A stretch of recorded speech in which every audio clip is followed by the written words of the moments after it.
उत्तराखंड की यात्रा। भारत जैसा सुंदर और महान देश दूसरा कौन सा है, जिसके उत्तर में हिमालय जैसा विश्व प्रसिद्ध विशाल पर्वत है। इस पर्वत को हम देवताओं का स्वर्ग कहें, ऋषियों का तपोवन कहें, प्राकृतिक सुषमा का भंडार कहें, उत्तर का प्रहारी कहें या संसार का सौंदर्य कहें, चाहे जो कुछ भी कहें, यह पूर्ण रूप से सत्य होगा। इस पुण्य भूमि का भारत के इतिहास से गहरा संबंध है, भूगोल का मानदंड है, मंदिरों का यह क्षेत्र है, तीर्थ यात्रियों के लिए यह धर्म भूमि और सैलानियों के लिए स्वर्ग है। विशाल हिमालय पर्वत की श्रेणियां कश्मीर से असम तक फैली हुई हैं। इन श्रेणियों में अमरनाथ, बद्रीनाथ, केदारनाथ, गंगोत्री, यमुनोत्री आदि अनेक तीर्थ स्थान हैं, जिनके दर्शन के लिए देश के विभिन्न प्रदेशों के निवासी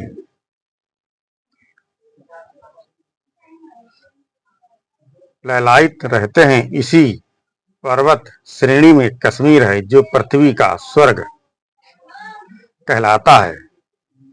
बहुत दिनों से इस पवित्र भूमि के दर्शनों की मेरी इच्छा थी, परंतु कार्यक्रम बन नहीं पाता था। इस बार केवल उत्तराखंड के भ्रमण का कार्यक्रम बनाया। कश्मीर और अमरनाथ की यात्रा का कार्यक्रम भविष्य के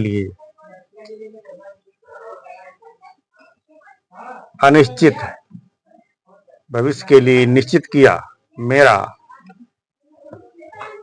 निर्णय अटल था, अतः मैं अकेले ही इस यात्रा पर निकल पड़ा, जो मेरे लिए बिल्कुल अनदेखी असीम आनंद को देने वाली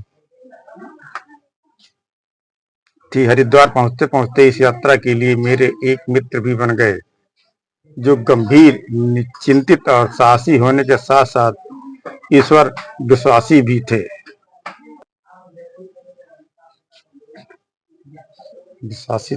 हरिद्वार या हरि और हर दोनों का द्वार है, अर्थात बद्री जो हरि हैं और केदार जो हर हैं।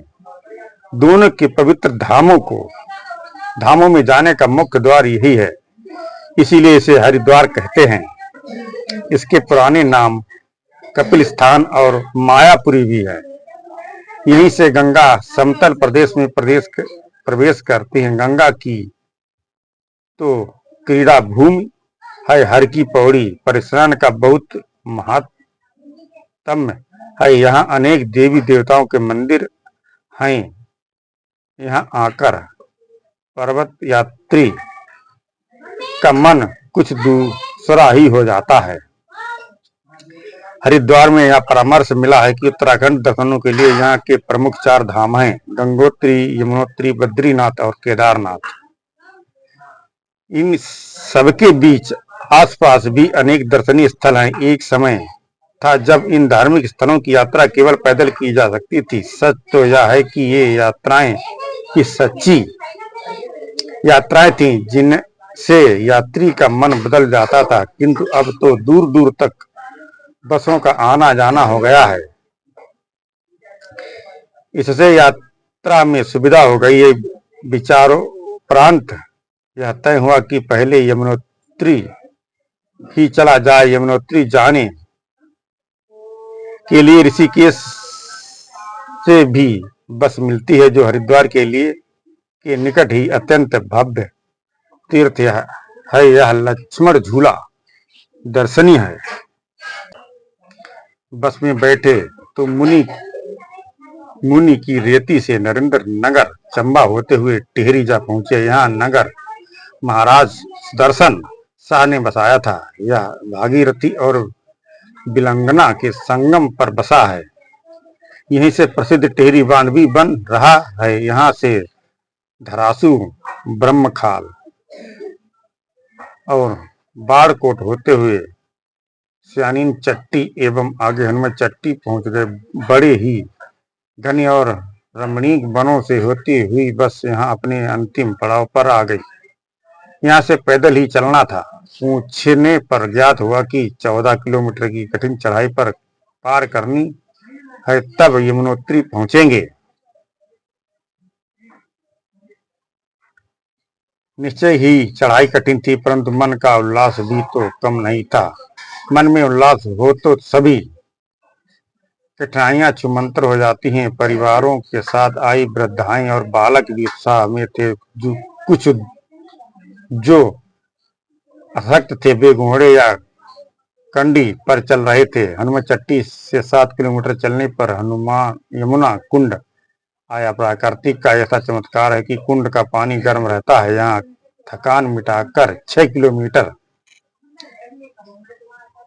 आगे चले तो कालिंद पर्वत से निकलकर छोटी सी जलधारा प्रबल वेग से मंदिर के पास आती दिखाई पड़ी। यहीं से कालिंदी या यमुना नदी कहते हैं कि यहाँ अग्निदेव ने तप किया था। एक गर्म कुंड यहाँ भी है, जिसमें दाल या चावल कपड़े में बांधकर लटका देने पर थोड़ी देर में पक जाते हैं। यमुनोत्री प्राचीन सिद्ध तीर्थ है। यहाँ यम ने तपस्या कर लोकपाल का पद प्राप्त किया था। घाटी का सौंदर्य अपूर्व है। यमुना देवी मंदिर में हमने भी श्रद्धा से दर्शन किए। पास में ही सूर्य कुंड और जानकी कुंड तीर्थ है। लौटकर हनुमचट्टी आए, फिर मोटर की वापसी यात्रा आरंभ हुई। अब लक्ष्य गंगोत्री वहीं सुंदर अपना मार्ग था। कुछ ही देर में धरासू से 2 किलोमीटर पहले उत्तरकाशी की ओर मुड़ गए। उत्तर की काशी यह एक सुंदर नगर है। आसपास के गांवों में अच्छे सेठ रहते हैं। स्थान पर बस रुकती रहती है, जिससे यात्री अपनी आवश्यकताएं पूरी करते हुए आगे बढ़ते हैं। उत्तरकाशी से लंका चट्टी 87 किलोमीटर की दूरी पर है और वहां से 3 किलोमीटर दूर भैरव घाटी से गंगोत्री केवल 10 किलोमीटर है। गंगोत्री के आसपास का दृश्य बड़ा मनोरम था। बड़ा आकर्षक मंदिर था, जिसमें गंगा, यमुना, सरस्वती, लक्ष्मी, पार्वती और अन्नपूर्णा की मूर्तियां हैं। यहाँ महाराज भागीरथ की भी मूर्ति यहाँ है। इससे 1 किलोमीटर नीचे गंगा धारा ऊंचाई से शिवलिंग पर गिरती है। उसी के निकट गौरी कुंड है। यहाँ अनेक साधु रहते हैं। यात्रियों के ठहरने की सुविधाएं भी यहाँ हैं। गंगोत्री से लगभग 18 किलोमीटर आगे गोमुख है। वस्तुतः गंगा गोमुख से निकलती हैं। वहां का दृश्य बड़ा ही सुंदर था, मनोहरी है। फलों की अनुपम घाटी है गोमुख, तथा ये सब यात्री नहीं जाते क्योंकि आगे का रास्ता कठिन तथा द्रूह है। गंगोत्री से लौटकर फिर टिहरी आए। अब केदारनाथ जाना था, जो यहाँ से लगभग 350 किलोमीटर दूर है। टिहरी से केदारनाथ जाने के लिए 2 रास्ते हैं। हमने जो बस पकड़ी वह टिहरी से श्रीनगर पहुंची। श्रीनगर गढ़वाल नरेश की राजधानी है। यहाँ कमलेश्वर महादेव का मंदिर है। वहां से चले तो रुद्रप्रयाग पहुंचे। यहाँ भी अलकनंदा और मंदाकिनी का संगम है। रात भर जल के घरघराहट की ध्वनि आती रही, जो आत्मा को शांति दे रही थी। रुद्रप्रयाग से अलकनंदा का पुल पार कर हम मंदाकिनी के किनारे किनारे अगस्त्य मुनि पहुंचे। यहाँ अगस्त्य मुनि की तपोभूमि है। यहाँ विशाल घाटी है, अनेक मंदिर हैं। महादेश्वर महेश्वर पहुंचकर तो मैं तो जैसे सब कुछ भूल गया। गुप्त काशी और उखी मठ भी रुके।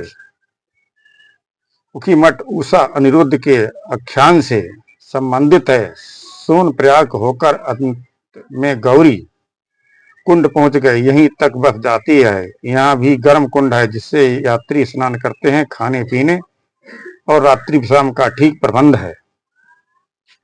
अब 11 किलोमीटर कठिन चढ़ाई पर जाना था। मार्ग दुर्गम था। पैर फिसला तो गहरी घाटी में जाने का डर रहता है, परंतु केदारनाथ की जय बोलते हुए यात्रियों के साथ हम भी केदारनाथ जा पहुंचे।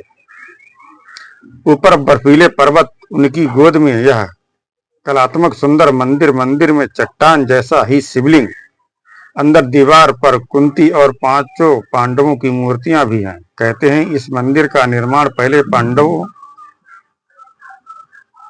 ने ही कराया था। मंदिर के द्वार पर नंदी की विशाल मूर्ति है। भैरव शिला और मनु गुफा भी निकट ही है। शंकराचार्य जी की समाधि भी यही है। बिना किसी भेदभाव के सभी तीर्थ यात्री यहाँ श्रद्धापूर्वक दर्शन करते हैं। केदार घाटी बहुत ही आकर्षक है। इस क्षेत्र में तुंगनाथ का मंदिर है। रावण विशाल रुद्रनाथ गुफा एवं फूलों की घाटी भी है। यहाँ से कुछ दूर पर गोपेश्वर मंदिर भी है, जो चमोली जिले में है। केदारनाथ के दर्शन के उपरांत बद्रीनाथ के दर्शनों की लालसा भी थी। बस लौटी और फिर रुद्रप्रयाग पहुंचे। अब अलकनंदा के किनारे बद्रीनाथ की घाटी में घने चीड़ के वृक्षों की कतारें साए साए कर रही थीं। अब अलकनंदा के किनारे बद्रीनाथ की घाटी में घने चीड़ के वृक्षों की कतारें साए साए कर रही थीं। उनके बीच अलकनंदा और पिंडार के संगम पर कर्णप्रयाग है। कभी यहाँ दानवीर कर्ण ने सूर्य की तपस्या की थी। कर्णप्रयाग से नंदप्रयाग पहुंचे, जहां अलकनंदा एवं मंदाकिनी का संगम है। चमोली से पीपलकोटी और गरुड़ गंगा होते हुए हमारी बस जोशी मठ पहुंची। यहाँ बड़ा महत्वपूर्ण स्थान है। यहाँ आदि शंकराचार्य की तपस्थली है। यहाँ उनका एक मठ भी है। इसी जगह नरसिंह, नवदुर्गा, वासुदेव आदि के सुंदर मंदिर भी हैं। यहाँ की पहाड़ियों पर फल खूब होते हैं। जोशी मठ के आगे विष्णु प्रयाग है, जहाँ अलकनंदा और धौली का संगम होता है। इसे आगे गोविंद घाट पहुंचे। यहाँ से एक रास्ता प्रसिद्ध फूलों की घाटी एवं हेमकुंड के लिए जाता है। हेमकुंड लक्ष्मण जी का तप स्थान है। यहीं गुरु गोविंद सिंह ने भी तप किया था। सिख यात्रियों की संख्या भी यहाँ काफी होती है। हम गोविंद घाट से पांडुकेश्वर होते हुए हनुमान चट्टी जा पहुंचे। अब इसके आगे पर्वतों के बीच खुला मैदान आता है। दोनों ओर से पर्वतों को नर और नारायण कहते हैं तथा बीच में बद्रीनाथ का धाम है। अलकनंदा के किनारे तप्त कुंड है। इसमें स्नान करने से सब थकान दूर हो जाती है। कुंड के सामने ही बद्री नारायण का जगत प्रसिद्ध मंदिर है। शंकराचार्य जी ने नारद कुंड से निकलकर स्वयं बद्रीनाथ जी की विशाल मूर्ति की स्थापना इस मंदिर में की थी। उत्तर भारत के इस मंदिर का पुजारी केरल का नंबूदरी ब्राह्मण ही होता है। तप्त कुंड के अतिरिक्त यहाँ प्रहलाद धारा, नारद कुंड आदि हैं। इसी प्रकार अनेक प्रसिद्ध विशाल शिलाएं भी हैं। ब्रह्म कपाल भी यहाँ एक प्रसिद्ध तीर्थ है। चारों ओर प्राकृतिक वैभव के बीच हमारे संस्कृत तीर्थ भरे पड़े हैं। भाषा में व्यास, गणेश एवं मुचकुंद गुफाएं और केशव प्रसाद में भीमकुल आदि हैं। हम लौटकर पुनः बस से यात्रा करते हुए हरिद्वार आ गए। उत्तराखंड की यह एक यात्रा है, परंतु हिमालय का सौंदर्य तो शब्दों की सीमा में बांधा नहीं जा सकता। उसी क्षेत्र में नैनीताल, मसूरी, अल्मोड़ा, रानीखेत, कसौनी जैसे पर्यटन स्थल भी हैं और तीर्थ तो अनेक हैं। हमारी संस्कृति का क्रीडांगन है यह उत्तराखंड। डॉक्टर लोकेश्वर शर्मा।